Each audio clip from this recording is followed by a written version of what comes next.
Hey guys, here's your notes on not criminal science. Hi, let me start over. Hi guys, here's your notes on crime scene processing. So these notes are a little bit longer, so please feel free to break it up into a couple of small chunks, and then you don't have to do them all at once. So I apologize, but they're a little bit longer. So crime scene processing is what we're going to talk about. Basically, the gist of it is that you're going to be collecting physical evidence from a crime scene. And that obviously is going to be used to help solve the crime, figure out what happened, and all that kind of stuff. So physical evidence is considered any object that can establish that a crime has been committed or can link a crime and its victim to a perpetrator. Forensic science begins at the crime scene. The investigator must recognize physical evidence and properly preserve it for laboratory investigation.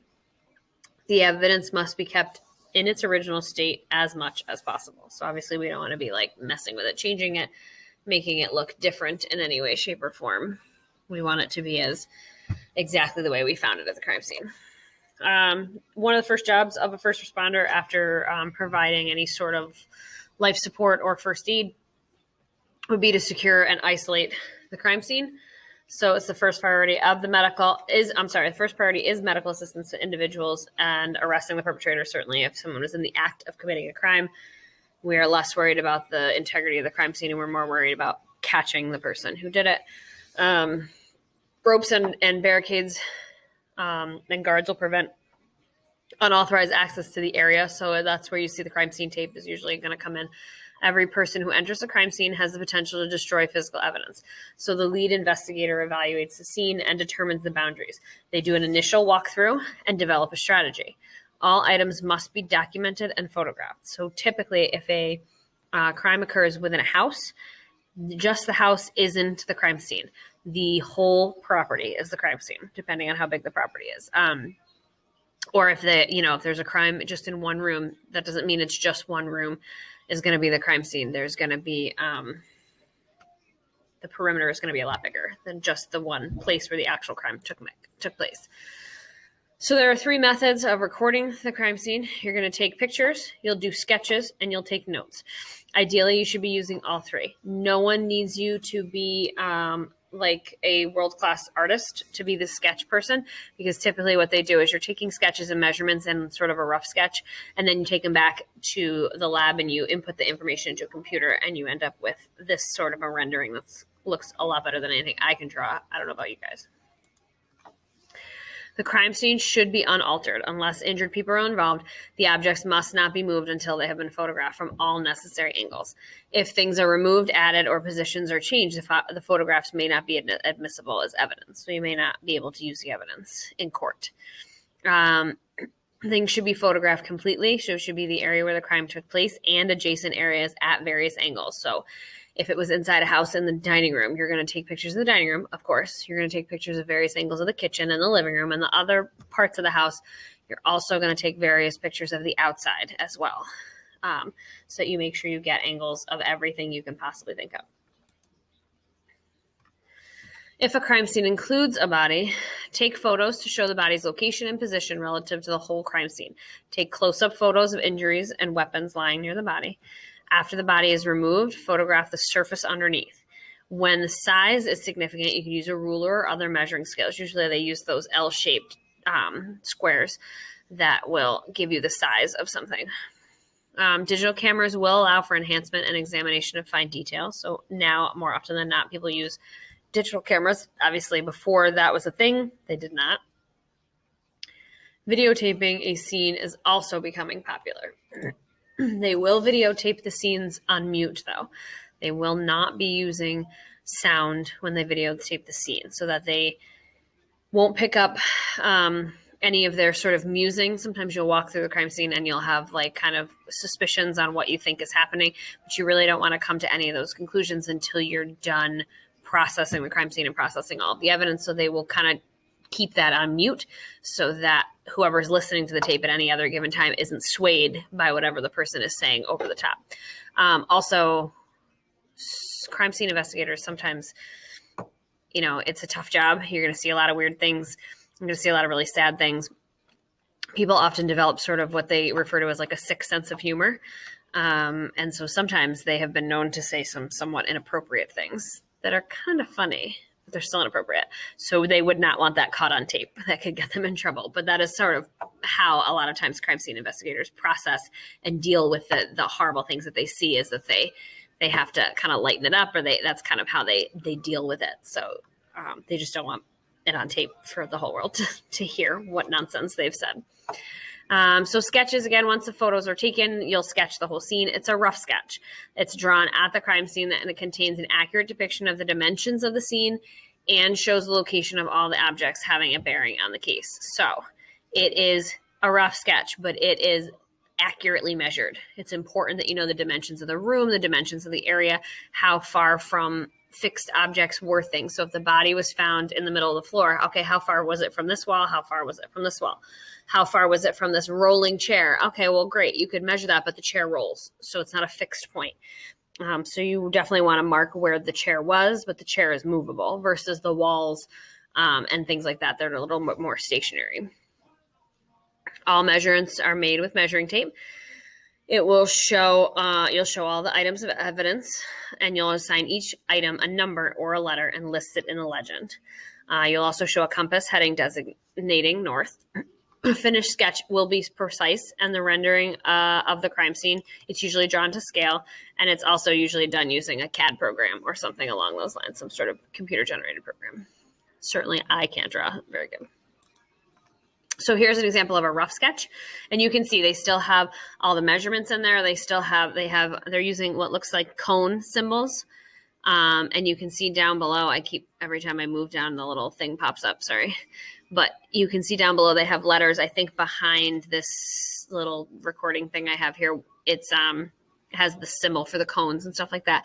And it tells you what they all mean. And then instead of having to go and draw a knife or a gun, you just here's an X, and that's a knife. All the X's are weapons. All the X's are this kind of weapon, whatever. This way you can simplify your drawing. So then they take it back to the lab, and the computer generates this much nicer, cleaner. But again, measurements are all still intact. Measurements from fixed points to the couch, bookcases, things like that. Obviously, you can still move a couch and a table, but they're still kind of fixed points. When you're taking notes, you must be constantly taking notes actively throughout the process of throughout processing the crime scene. The notes may be the only source of information sometimes to refresh your memory. Tape recording notes at a scene can be advantageous, but again, you're also potentially able to pick up things on that tape that you might not necessarily want a lot of other people to hear. So sometimes you have to be careful with the tape recorded notes. Dealing with physical evidence. So once found, physical evidence must be collected and stored in a way that preserves its integrity for forensics comparison and analysis.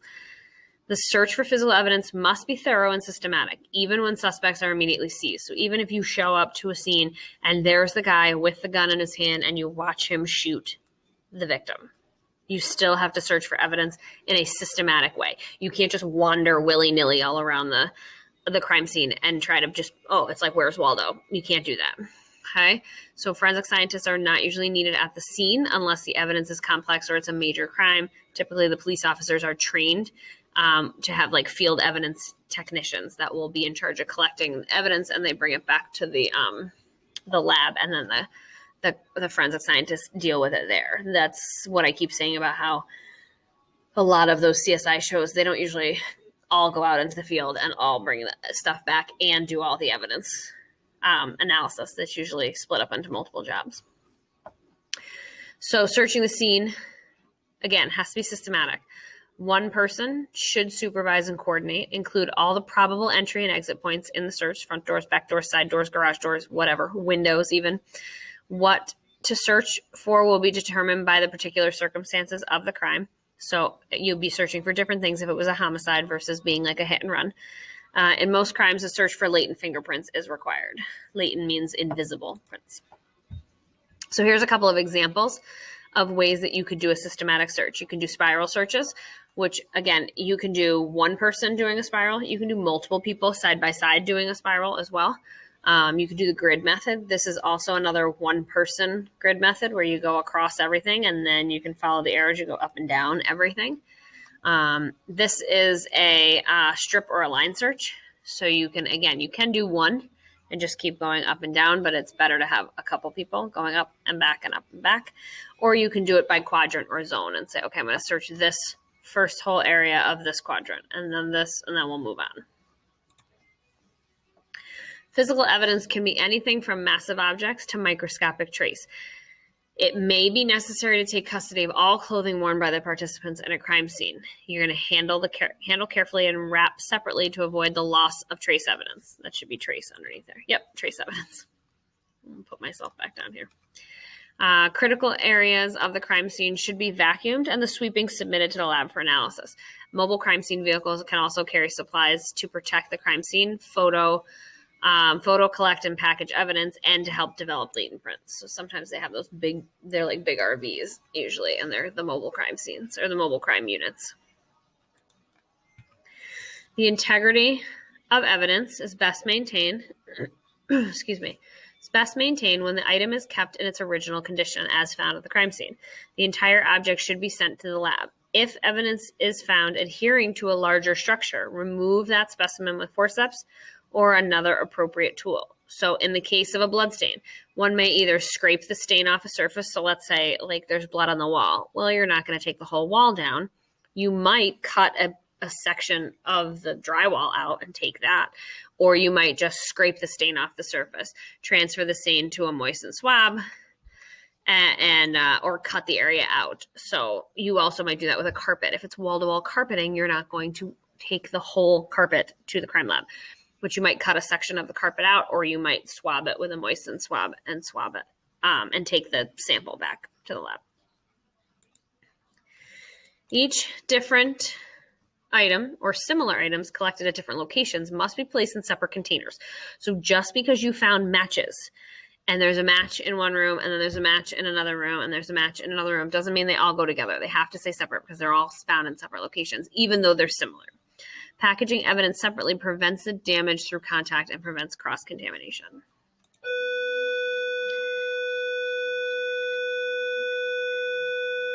And the day's over, but I'm going to keep going. Sorry.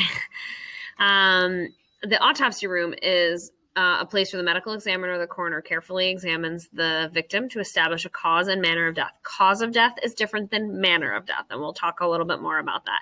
That was in your web quest a little bit too, but we'll talk a little bit more about that. Tissues are retained for pathological and toxicological, that's a big word, examination. The following are collected and sent to the lab. The victim's clothing, fingernail scrapings, head and pubic hairs, blood for DNA typing, vaginal, anal, or oral swabs, especially in sex-related crimes, recovered bullets from the body, and then hand swabs from shooting victims because they're looking for GSR, which is gunshot residue. Tools for evidence collection. You might use forceps, which are basically like big tweezers. Unbreakable plastic pill bottles with pressure lids, so you'll put things inside there. You might use manila envelopes, glass vials, or pill boxes. You might use paper bags. Sometimes paper bags are better than plastic. Sometimes plastic is better than paper. It depends on what you're collecting. Fire evidence must be kept in an airtight container to prevent evaporation of petroleum residues. So that's the one that's pretty specific. It has to be in like a glass airtight container. And then clothing must be air dried and placed in individual paper bags.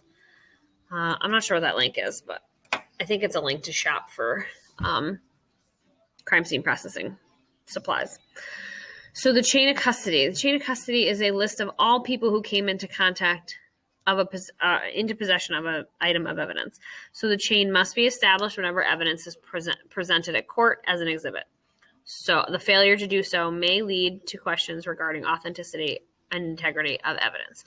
All items should be carefully packaged and marked upon their retrieval at crime sites. Normally, the collector's initials and date of collections are inscribed directly on the article. The evidence container must also be marked with the collector's initials, location of evidence, and the date of collection. So my best examples are usually in NCIS, if anybody watches NCIS. Whenever they bring Abby some evidence, a lot of times it comes from autopsy, from Ducky. Whenever they bring her evidence, she has to sign for it. That's continuing the chain of evidence. That's the way that they say is this was picked up at the crime scene and no one tampered with it in between. It was picked up at the crime scene and it went from this person to this person. And then this person had custody of it and took care of it and no one tampered with it. The reason that you have to establish this is because you could go to court and say, well, my blood, I'm the bad guy, but my blood is on that person's shirt because so-and-so put it there. Well, when did so-and-so put it there? Oh, after the evidence was collected, it was left unattended. It wasn't signed for. People didn't know it was sitting there, and someone came along and set me up. Okay, so that's the whole purpose of the chain of custody, is to avoid anyone being able to say, oh, this person set me up after the fact. So it's really important that they keep track of exactly who's had what pieces of evidence and when. Here's a couple of different evidence bags. These are 4 steps that I was talking about. There's a plastic evidence bag and some paper evidence bags. Standard reference samples. So the examination of evidence often requires something called a standard reference sample.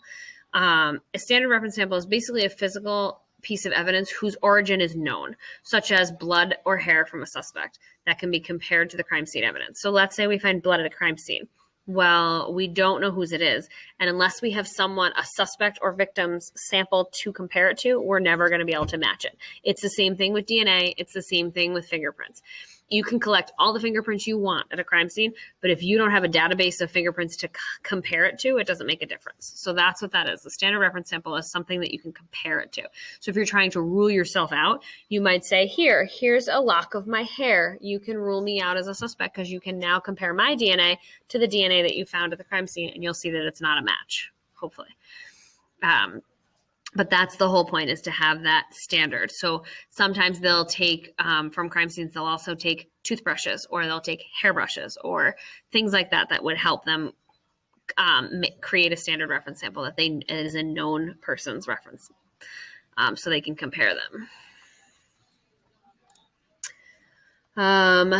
This is all the same kind of thing. Bloodstain evidence must be accompanied by a whole blood or buccal swab. Buccal is just the inside of your cheek. Sample obtained from all relevant crime scene participants. Buccal swab is a swab of the inner cheek performed to collect cells for use in determining the DNA profile of an individual. Some types of evidence must also be accompanied by the collection of substrate controls. So, for example, arson scenes. The substrate control is an uncontaminated surface material close to an area where physical evidence has been deposited. It's used to ensure that the surface on which the sample has been deposited does not interfere with laboratory tests. So you're testing the top of this table that's charred completely. So maybe you're going to take a sample of the bottom of the table where there's not as much char. So then you can say, okay, this XYZ that we're seeing in this charred sample is actually just from the table, and we don't have to worry about that. But these other things are from the fire or from other pieces of evidence that are important there because they're not on the underside. They're not on the part that wasn't as badly damaged.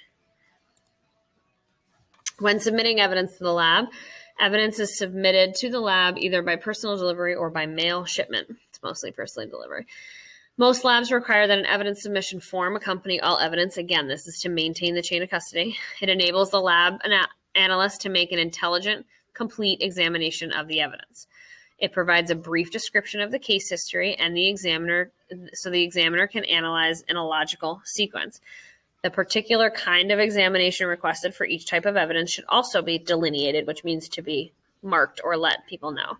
And a list of all items submitted must be included.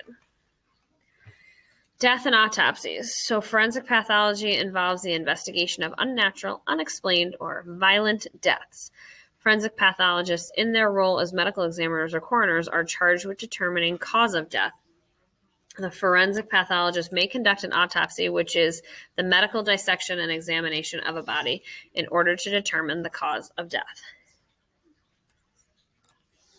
Estimating the time of death. After a human body expires, there are several stages of death. There's rigor mortis, liver mortis, and algor mortis. They are different, I call them the mortises, different mortises. Basically, rigor mortis is body stiffening. Liver mortis is the result of blood settling. So right now, currently in our bodies, our blood is flowing. If our blood stops flowing, it sinks to the lowest portion of our body because it's going to go with gravity. And then algor mortis is the loss of heat, which is a lot of times what you'll see them measuring on TV shows when they're looking at liver temperatures and things like that. That's one of the big ones that they use on TV to determine. the time of death is to see what the current body temperature is, and they do some math calculations. This is all stuff that we're going to do this year and learn how to do. There are some other specialties that we'll talk about throughout this year. There's forensic anthropology, which is looking at human skeletal remains. Forensic entomology, which is the study of insects and their relation to criminal investigations, which again goes along with time of death. So determining time of death based on the bugs that have inhabited the body, which is kind of gross, but very predictable. And then forensic psychology. A lot of you guys are probably interested in profiling and understanding how the mind works and what causes some people to be more predisposed to become criminals and things like that, because it's a cross between human behavior and how that relates to legal things. Here's just a picture of the life cycle of a bug. It's very predictable. And so it helps us to determine what time or how long a body has been in a certain location. Here are some other specialties. Forensic odontology is teeth. Forensic engineering is concerned with like accident reconstruction, origins of fires, explosive, things like that. Forensic computer science, digital evidence, obviously.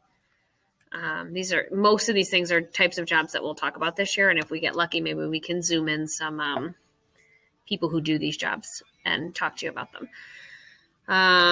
Crime scene safety, wear gloves, wear PPE. Basically, you all know what PPE is now because of the coronavirus. So wear PPE. They're supposed to always wear gloves. Crime scene investigators actually will wear a full suit, so it's not like you see on TV where they're dressed in their high heels and their fancy clothes. They will always wear like a full body suit. It's called a Tyvek suit. Literally only their faces will be showing, and they'll usually have goggles on as well. And often they'll be wearing a mask. Even before COVID, they were wearing masks. So they're literally as covered as possible. Part of that is to protect them from whatever might be in the crime scene, but it's also to protect the crime scene from them. So if they went back to the lab and they analyzed this piece of hair that they found, and they found it was their own piece of hair, they're going to be like, oh, just because my hair was there because I was there, and that's the only reason that it was there, not because that had anything to do with the crime. But now they're also going to have some explaining to do. No, I swear I wasn't. It's just because I collected my own hair accidentally at the crime scene. So they're better off to stay as covered as possible so that they don't have that happen. Okay, so I think that is the last slide. You can obviously pause or replay any parts of this. I kind of read through it pretty fast. So if you need to pause or do anything to replay it to fill in your notes, you can go ahead and do that. And that will be no problem. And if you don't have any questions, I will see you guys next time. Thanks for watching.